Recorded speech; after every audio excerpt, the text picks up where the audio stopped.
De sier at hvis du ligger på et sykehus, hvor du kan se skogen, så blir du raskere frisk.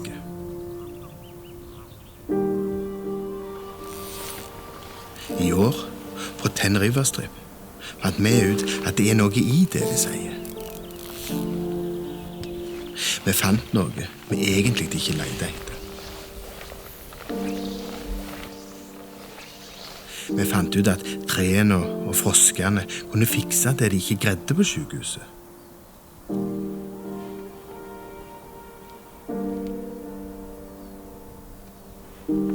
Og få en kvesta hockeyspiller opp fra senga og inn i vadebuksene igjen.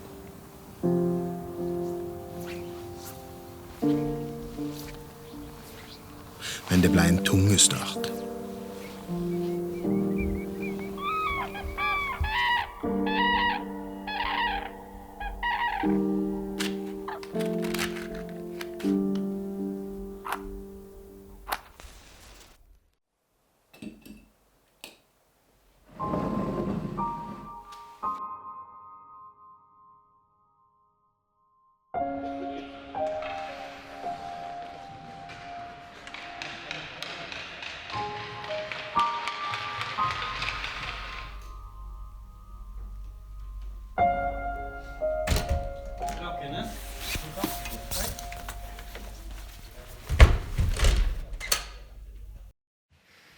Det som ble sagt på sykehus av fysioterapeuter og alt, var at jeg bare skulle bite smertene sammen. Så vi tok tenna opp på hytta og dro ut på tur. Det blir en del frosk og småfisk når vi traver rundt på leid etter nye plasser å fiske. Sånn sett er regel nummer 2 i Ten River Strip forbaska irriterende. I hvert fall når vi vet at Godelv var bare en liten biltur vekke. Men i juni fikk vi et tips om ei skogselv. Ikke så langt vekke, men hvor det var langt å gå. Det skulle gå store fisk der, sa de.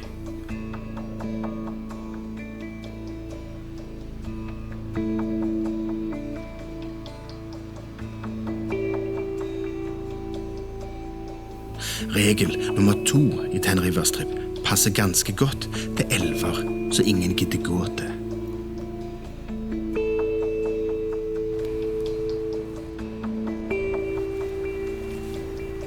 Er dette elva vi har leid etter, men aldri funnet?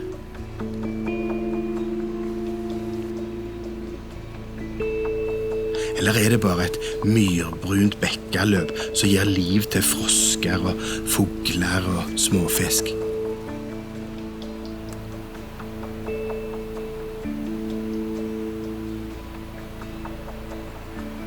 Ei sånn elv er det uansett verdt å leide etter. Jeg beklager, altså.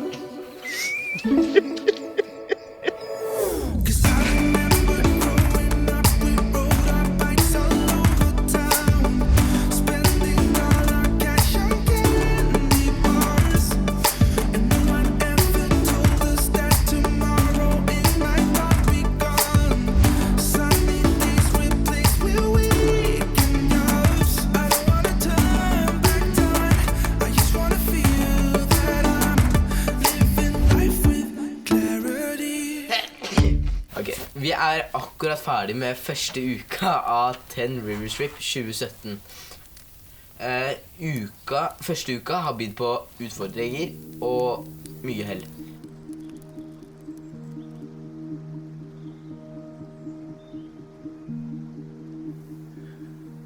Bare tanken på en tidlig junidag og døgnfluer er nok til å ta fatningen fra en sindige mann.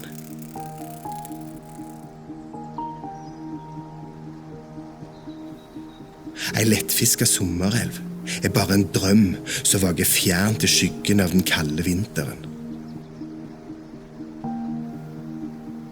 De første døgnflueklekkingene skal egentlig være barnemat.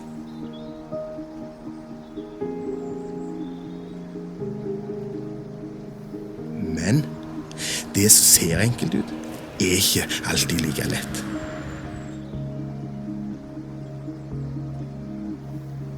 Og ofte kan det være mange grunner til det.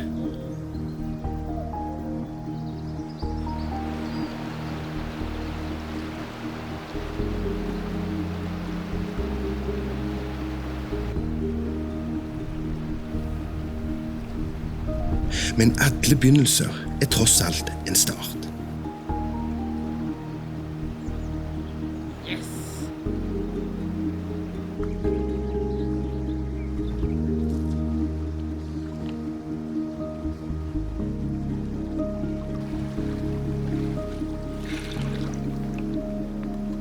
For en fluefisker starter sommeren på dager med skodde.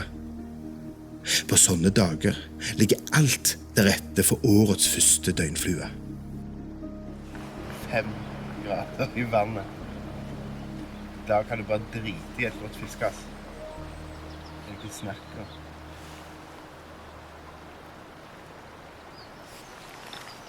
Jeg har fått noen nye briller så jeg skal ha på fisketur. Det kan godt være jeg så feil at det var 50 grader, men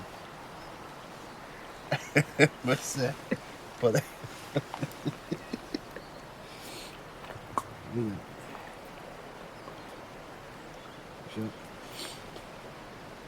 Med og uten pluss 3. Ja, 5 grader altså. 5 grader. 5 grader.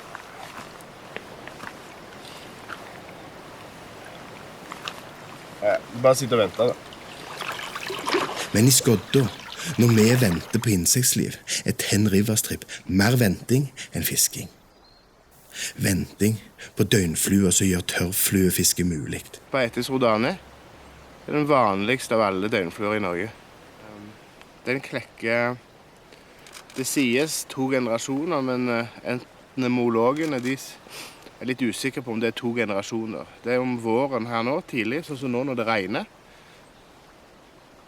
Så er det rodani-vær. Men den klekker også om høsten. September-oktober så klekker den en gang til. For de fleste er det en flue. For fluefiskere er det en indrefilet. Vi leide lenge før vi endelig fant en god rodani-klekking. Den kom etter et værskifte en forsommerdag litt lenger nord i landet. Og dermed fikk vi noen av de største oppturene i Ten Rivers Trip i år. Men ikke minst fikk vi også smake på noen skikkelige nedturer. Høydepunktene så langt i Ten Rivers Trip må være at når pappa røyk sin, som han påstår er sitt livs største fisk, hvor han røyk i knuten.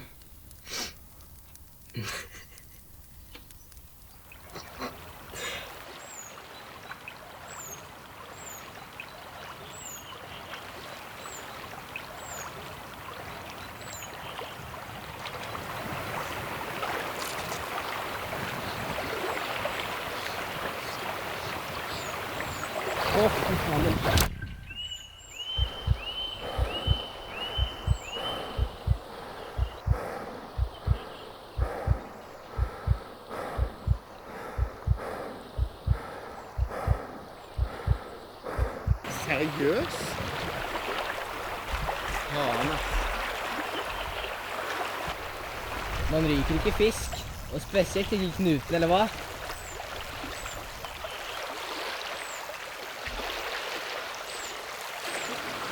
Og faen meg knuten. Så røyk. Tilslaget måtte ha vært perfekte. Øret med piercing som er ute der nå. Det er andre gangen i år jeg ryker på knute, ass. Det hadde vært rekordfisk for meg det der. Jeg tror han var 2 kilo. Man ryker ikke fisk.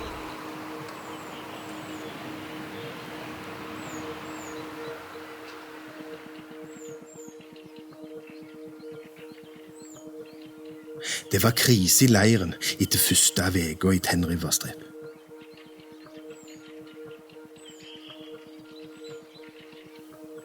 Hockeyskaden gjorde det vanskelig å fiske for Lukas.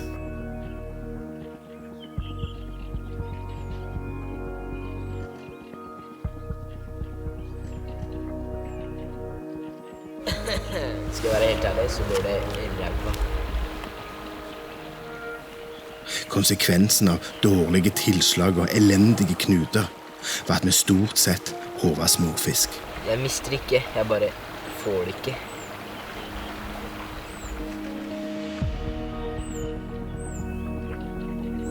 Da er det lov til å lure på hvorfor du frivillig vasser rundt i regnklær midt på sommeren.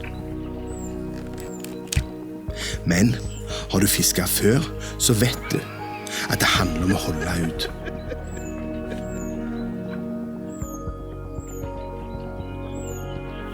Etter hvert ordner naturen opp. Yes. Uflaks snur til flaks. Flaks blir til selvtillit. Og til slutt tenker du at flaks har blitt til erfaring og dyktighet.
I Trysil er døgnflua Ephemera danica sommerens høydepunkt.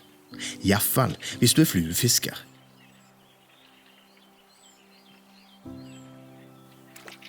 Hun starter å klekke rundt Sankthans med Nybergsund. Så åpenbarer hun seg gradvis nordover, helt til hun kulminerer rundt 15. juli, oppe i husfloen ved Engerdal. Men sommeren er skjør for oss som bor så langt nord i verden.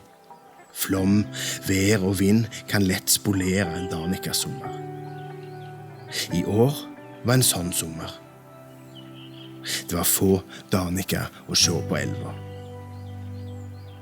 Selv Erik By, en solide fluefisker fra Sverige, måtte innse at sommeren ikke ble helt som han hadde drømt om i vinter. Men samtidig med at Danicaen lever opp til navnet sitt som døgnflue, svømmer ei annen opp fra elvebotnen for å klekke. Ephemerella micronata. Det er ofte så mange som klekker samtidig at fisken ikke greier å la være. Micronataen er ofte livredderen hvis Danica-fisket slår feil.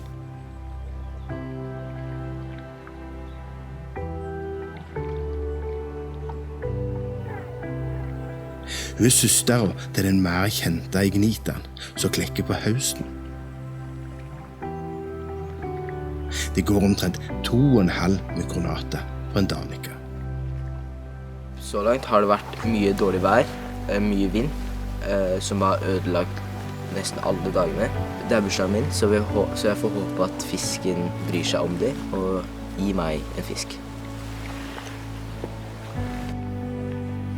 Men mikronatene kan være vanskelige. Det er ofte så mange at det er større sjanse for å vinne i lotto enn å få fisken til å ta flua di.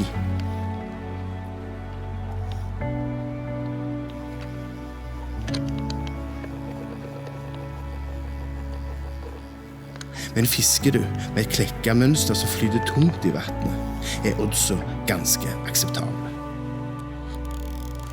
Og det er deilig, eller? Ja, veldig. I hvert fall hvis du har bursdag. Gratulerer med dagen.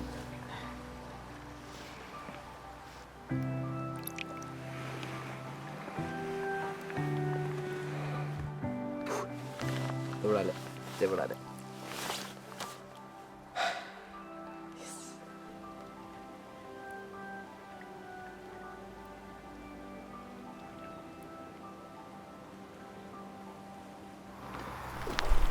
Helvete, knott, faen. Hvor skal du? Jeg har fisk på, men jeg er faen meg knott i trynet. Oi, jeg er faen meg 3 kilo, ja.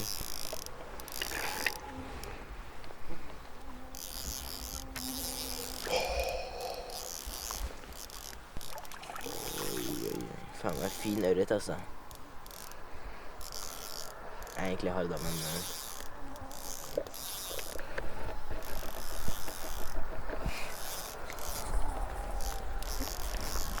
vil også ha ørret.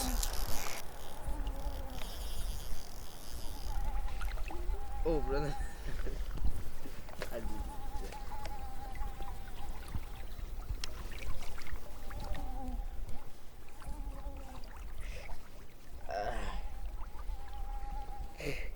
Nøtt.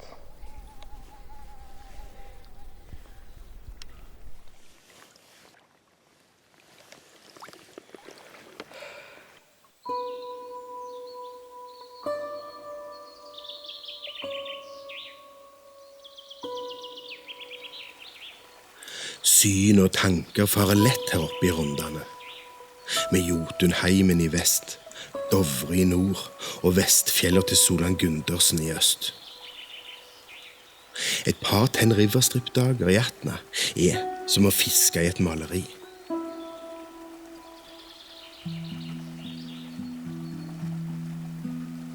Ferdafolk har trampet sti i dette landskapet i tusenvis av år.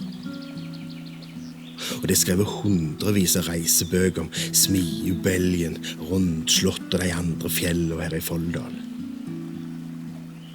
I 1893 var Carl Schultz sitt reiseråd at kvinnfolk burde ta med seg ei halle med konjakk, litt nafta og sitrondrops før de la ut på tur. Men selv mannfolka har slitt. Solberg brukte 19 år før han kunne vise fram Vinternatt i Rondane. Ten River Strip er på tur uten nafta og sitrondrops. Vi skal bare fange noen av de videtende aurene som summer rundt i elven her. Men 18-auren kan være vanskelig å finne. Og når du først har funnet den, er det ikke lett å be. Det tar fort 19 år før du forstår 18-euren.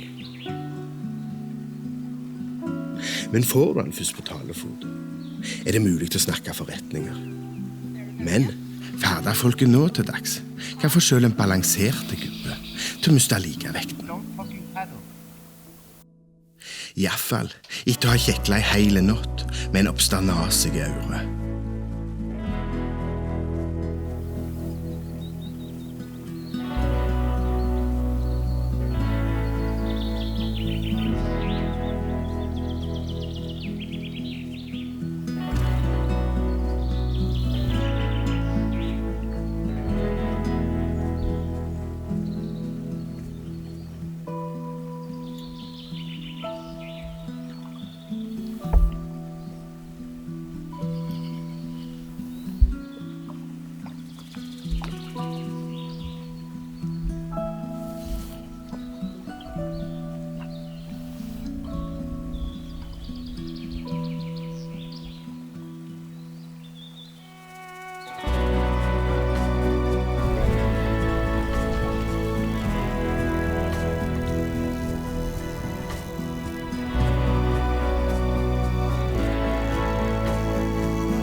Det var deilig.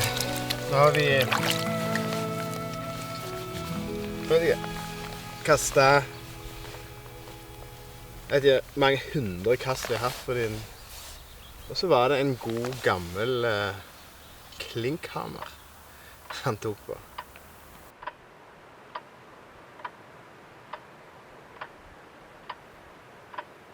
Mens du er travelt opptatt med å legge nye planer om sommeren, blir du tatt igjen av tida. Høsten kommer uten at du merker det. Han konserverer og legger sommeren på glas til bruk senere.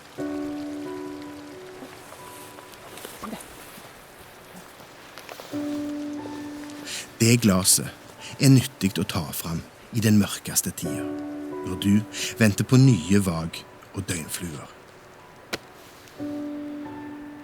Men hvis du orker, frister høsten med en siste mulighet før klokka slår 12.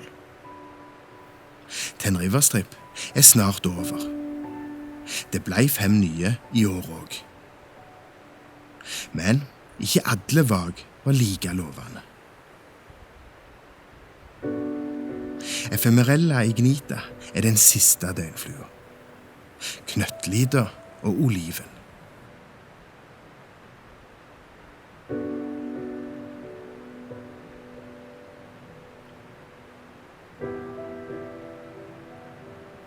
Hun kan lokke fram ørreten en aller siste gang, før han blir forbuden frukt en gang midt i september.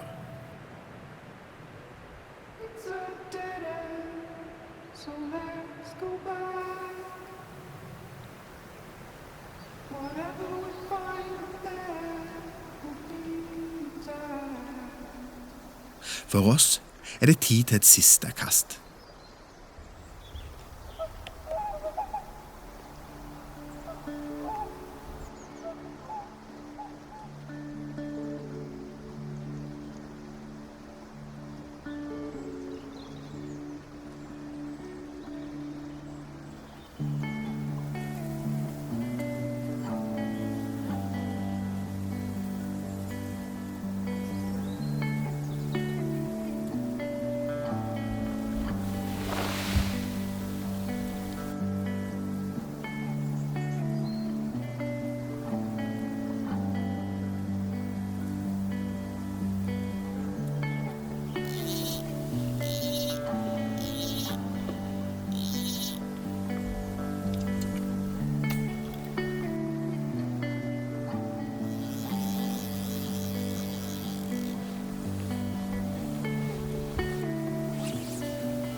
For Lukas var det 3 veger ute blant trær og fugler, som ble medisin for en kvesterrygg.